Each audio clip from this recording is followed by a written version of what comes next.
Halo teman-teman Omanya Jo 2021. Jumpa lagi pada video kisah nyata kedua dari kami yang kian horor.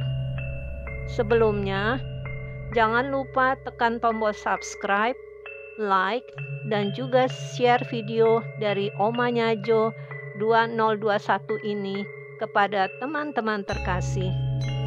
Jangan lupa beri komentar bila ada saran atau kritik dari teman-teman sebagai bentuk dukungan demi pengembangan perbaikan kualitas konten dari channel YouTube kami. Dibantu ya. Selamat menikmati video kami. Ciao.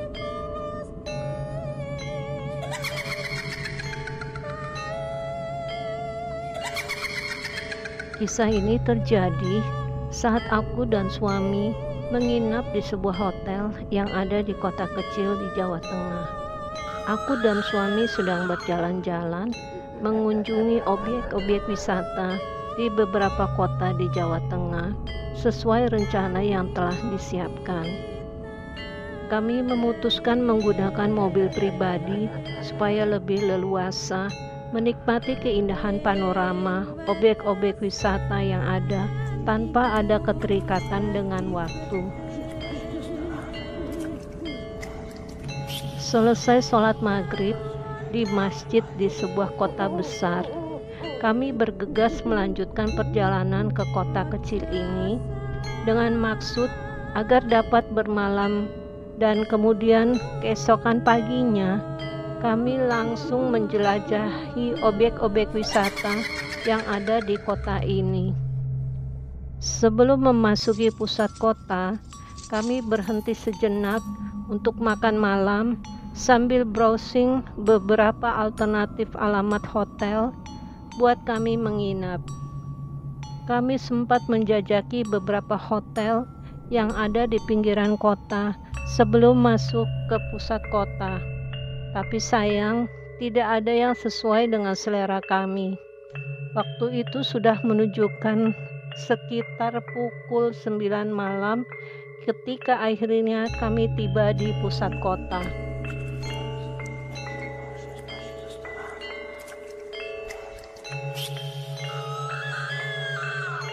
Kota kecil ini sudah sepi, hanya beberapa motor dan 1-2 mobil saja yang kami temui di pusat kota. Melihat keadaan yang ada, kami bergegas mencari alamat beberapa hotel yang sudah kami simpan sebelumnya. Sesungguhnya, dari 4 hotel yang kami datangi, ada 1 hotel yang kami minati. Tapi kok tarifnya jauh berada di atas tarif kamar yang tercantum pada iklan hotel yang ada di jalan menuju masuk ke hotel. Tidak sreg dengan kemungkinan permainan harga tarif kamar oleh resepsionis yang ada, maka kami memutuskan mencari hotel lain yang ada di seputaran area tersebut, dan kami menemukannya. Dari 2 hotel yang letaknya berseberangan, akhirnya kami memilih salah satu di antaranya. Suamiku masuk ke lobi hotel buat menanyakan ketersediaan kamar dan tarifnya. Ternyata ada tarif promosi dan kami mendapat kamar di lantai 3. Oh ya, sebelumnya suamiku sudah mewanti-wanti resepsionis hotel agar kami diberi kamar yang nyaman karena aku terkadang sensitif dapat melihat penampakan dari dunia lain yang sesungguhnya tidak aku sukai untuk melihatnya. Mengingat suamiku sudah berpesan demikian, maka kami dengan tenang mengikuti petugas hotel masuk ke lift menuju lantai 3. Keadaan kami sudah amat sangat lelah dan mengantuk karena waktu sudah menunjukkan pukul 11 malam.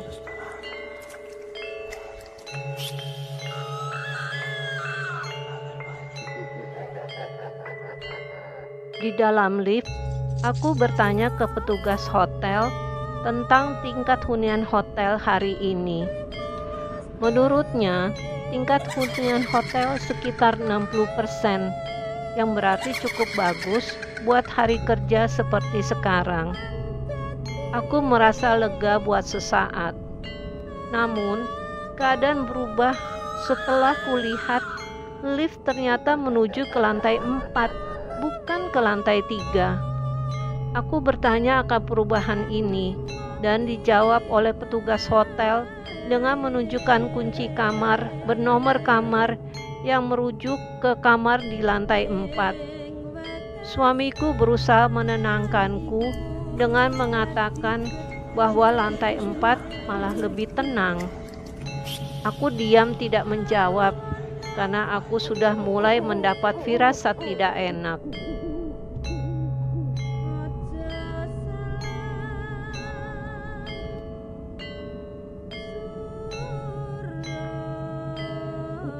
Saat keluar dari lift, aku langsung memperhatikan keadaan sekeliling yang sunyi senyap. Tidak ada tanda-tanda adanya tamu hotel dari beberapa kamar yang kami lewati. Aku mencoba menghibur diri bahwa kemungkinan para tamu hotel di kamar-kamar tersebut sudah tidur karena hari sudah menjelang tengah malam. Akhirnya, kami tiba di kamar yang kami tuju. Bau debu dari sebuah kamar yang jarang dibuka langsung menyeruak kuat saat pintu kamar dibuka oleh petugas. Aduh, hatiku kian tidak tenang. Tapi aku mencoba tetap diam dan menerima keadaan yang ada.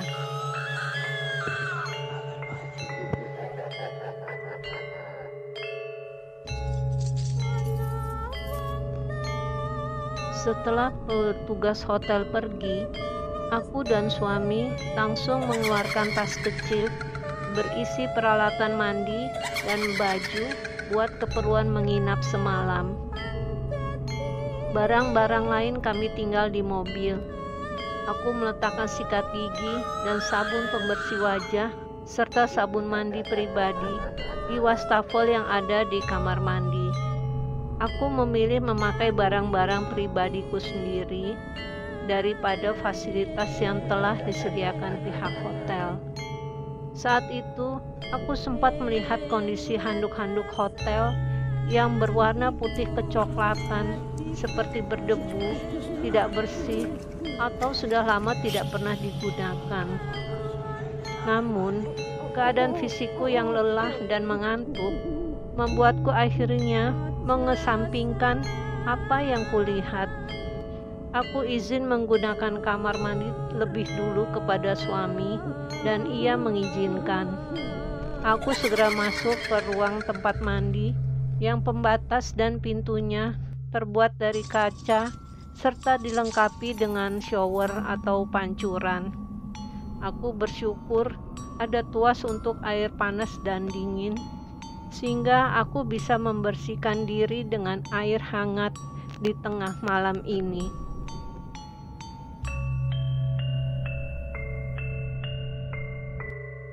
Aku ingin membasuh wajahku dengan air hangat karena kulit wajahku sudah terasa gatal. Setelah itu, baru aku akan mencuci tangan dan kaki serta menggosok gigi.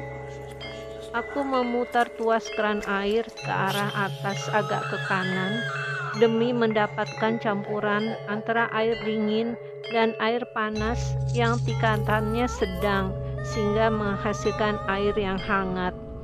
Setelah kehangatan air sesuai dengan yang ku mau, yaitu suam-suam kuku, kemudian aku merubah aliran air yang semula keluar dari keran menjadi lewat shower atau kepala pancuran yang masih ada di dudukannya. Tuas keran sengaja tidak kubuka penuh supaya air yang memancar keluar tidak terlalu deras yang berisiko dapat membasahi baju sementara aku hanya ingin mencuci muka. Belum sempat kutampung air yang mengucur dengan kedua telapak tangan, tiba-tiba, ya Allah, aku melihat sepotong tangan muncul dari arah kiri belakang kepalaku dan bergerak ke depan sehingga sejajar dengan mataku. Aku dapat melihat penampakannya dengan jelas.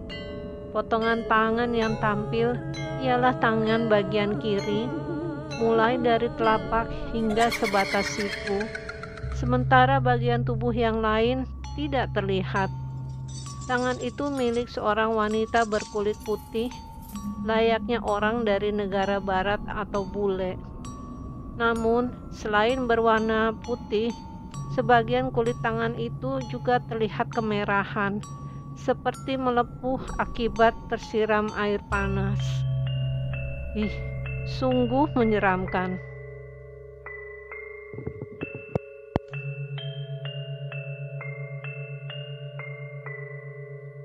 Belum reda rasa terkejutku dengan kemunculan sepotong tangan itu. Astaga, tangan itu terus bergerak maju, berusaha mengambil head shower yang ada di dudukannya. Gerakannya sangat cepat, dan aku merasakan keinginannya yang amat sangat kuat untuk mendapatkan head shower. Aku terkejut mendapati situasi yang tidak terduga, tapi beruntung aku masih dapat berpikir jernih, dan akal sehatku segera menyimpulkan apa tujuan dari sepotong tangan itu ingin merebut head shower. Ia ingin mencelakaiku dan membuat kulitku melepuh karena tersiram air panas, sama seperti keadaan kulitnya. Mati-matian aku berusaha keluar dari keadaan yang membahayakan diriku. Di tengah, aku tidak melihat keberadaan tangan kanannya. Di mana potongan tangan kanannya? Aku khawatir tangan kirinya akan merebut head shower, dan pada saat yang sama, tangan kanannya akan memutar tuas ke arah kanan atas dengan maksimal. Ini berarti air akan memancar keluar dari head shower secara maksimal dengan tingkat kepanasan air yang paling tinggi, dan kemudian kepala pancuran itu akan diarahkannya ke tubuhku sehingga air panas akan membakar kulitku. Kejam sekali.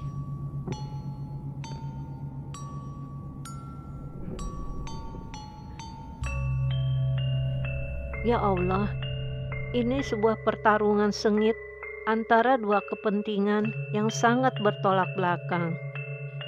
Potongan tangan itu ingin mencelakai diriku, sementara aku berusaha keras menyelamatkan diriku. Aku tidak mau kulitku bernasib sama seperti kulitnya. Tanganku segera beralih ke tuas shower. Aku harus merubah posisi tuas ke posisi netral dan menghentikan pancaran air. Kami beradu cepat dalam waktu yang demikian singkat, hanya hitungan detik. Ya Allah, tolong aku ya Allah. Aku harus berhasil lebih dulu mencapai tuas dan segera menghentikan pancaran air. Aku tidak mau kecolongan, mengingat potongan tangan kanan perempuan itu masih tetap tidak dapat kulihat. Aku sangat khawatir tangan kanannya berhasil mendahuluiku mencapai tuas. Ini berarti musibah bagi diriku.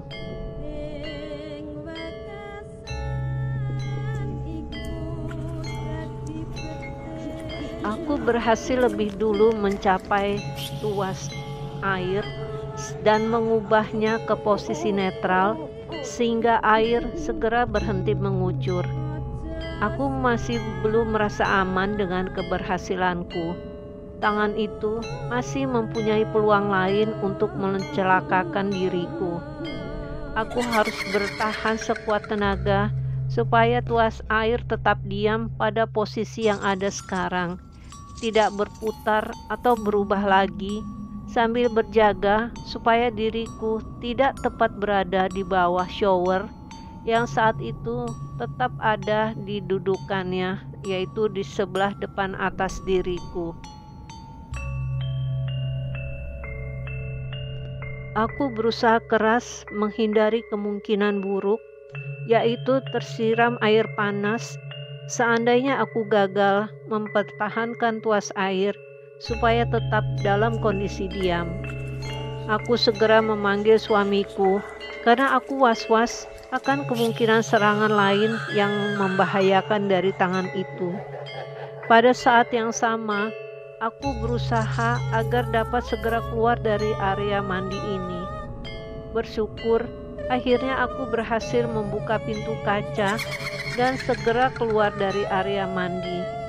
Aku selamat dan suamiku sudah ada di depanku. Ya Allah, terima kasih ya Allah. Aku tarik suamiku keluar dari kamar mandi dan memintanya segera menutup pintu kamar mandi. Di dekat tempat tidur, dalam keadaan berdiri dan dengan nafas masih terengah-engah, ku ceritakan kejadian yang baru ku alami kepada suamiku. Suamiku cukup syok mendengar ceritaku, tapi ia kemudian menarik nafas panjang untuk menenangkan diri. Kami berembuk buat menentukan sikap menghadapi kenyataan yang baru terjadi. Kami punya dua pilihan, lebih baik pindah ke hotel lain atau bertahan di kamar tersebut dengan selalu berdua masuk ke kamar mandi, bahkan ke area mandi demi mencegah berulangnya kejadian yang sama.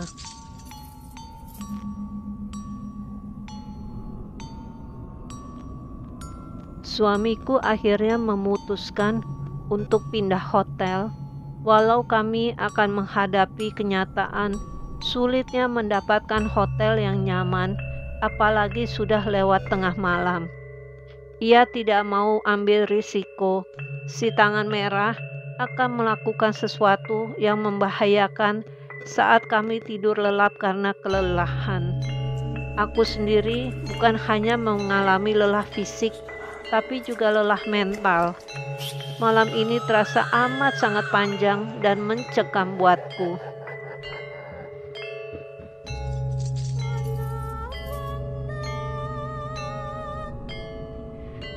Kami segera mengemasi barang-barang kami dan membawanya ke mobil.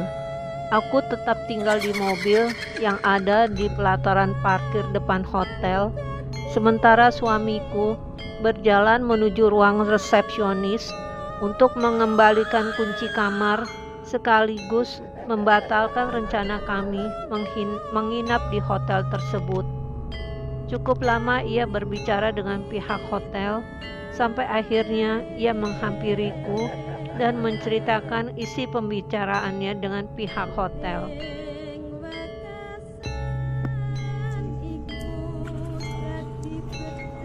Resepsionis hotel sudah berganti orang, sementara karyawan yang semula menerima kedatangan kami duduk diam di belakang. Suamiku menceritakan keadaan membahayakan yang aku alami sehingga kami memutuskan buat pindah hotel. Ia juga menyampaikan kekesalan kami kepada pihak hotel yang sangat mengecewakan karena secara sepihak memindahkan kami dari kamar di lantai 3 menjadi ke lantai 4 tanpa meminta persetujuan kami.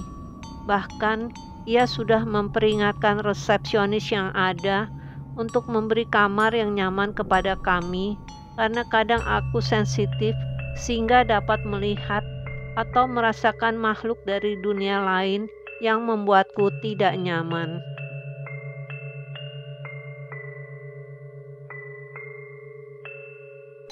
Ternyata kamar di lantai 4 tersebut memang sudah lama kosong karena bermasalah. Petugas kebersihan kamar yang kebetulan ada di ruang resepsionis membenarkan adanya sosok perempuan dari dunia lain yang menghuni kamar tersebut. Wah, suamiku jadi kian marah kepada petugas resepsionis lama yang hanya dapat duduk diam membeku di kursinya. Tindakan sepihak yang cenderung ingin menguji diriku telah berpotensi membuat aku celaka. Suamiku mengancam akan menulis di media massa tentang kejadian yang kami alami yang pada akhirnya akan merugikan pihak hotel dan para karyawan sendiri. Tamu hotel kok dijadikan kelinci percobaan, kata suamiku dengan emosi. Ia bahkan mengatakan akan memintaku memindahkan hantu perempuan tersebut ke ruang resepsionis supaya mereka merasakan ketegangan yang aku alami.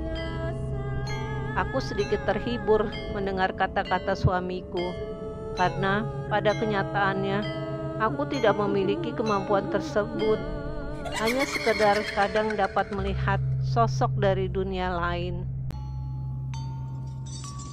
Resepsionis baru berusaha menahan kami dengan berkali-kali meminta maaf dan menawarkan kami sebuah kamar baru di lantai 2. Suamiku tidak langsung menyetujui dan mengatakan akan melihat kamar yang ada bersamaku terlebih dulu demi mendapat kepastian aku akan nyaman menempati kamar tersebut.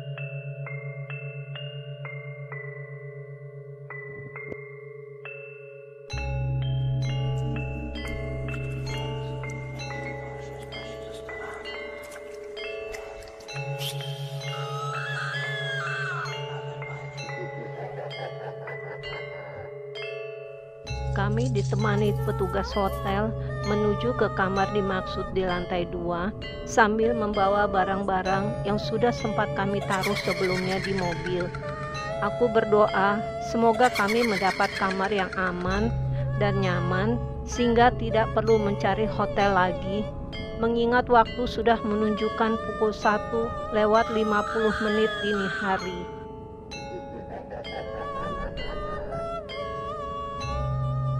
Begitu tiba di kamar dimaksud, yang pertama kali kami cek ialah keadaan kamar mandi. Aku cukup trauma dengan kejadian yang baru kualami, sehingga tidak ingin hal yang tidak mengenakan kepadaku terulang kembali.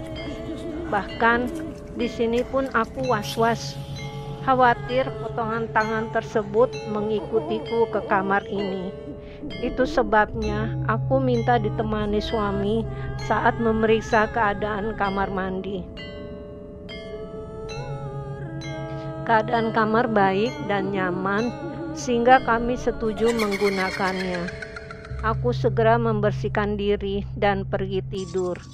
Oh ya, kewaspadaan tetap kami jaga dengan saling menemani saat di kamar mandi dan sebagaimana biasa tidak lupa berdoa sebelum tidur.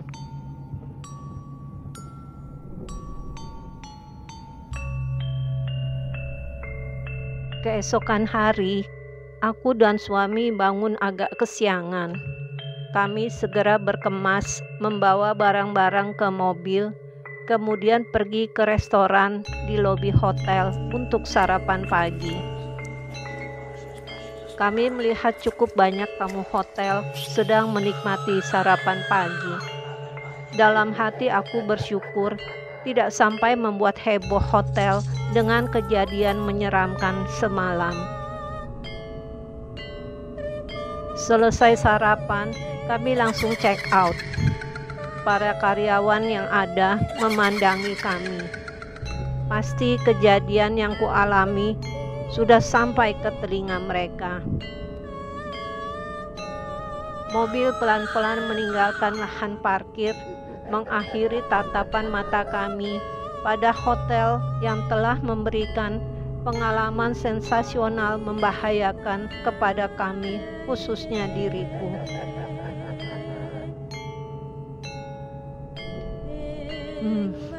Hari yang sungguh-sungguh sangat cerah. Mudah-mudahan ini menjadi pertanda baik buat kami, karena masih ada satu kota tujuan wisata yang akan kami kunjungi, dan kami juga akan bermalam di sana sebelum pulang ke rumah.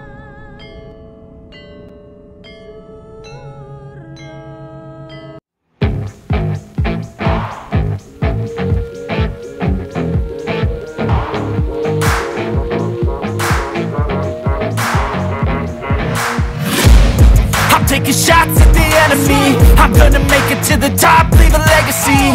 If I got something to say, you better let me speak. Turn it up a new degree, bitch, you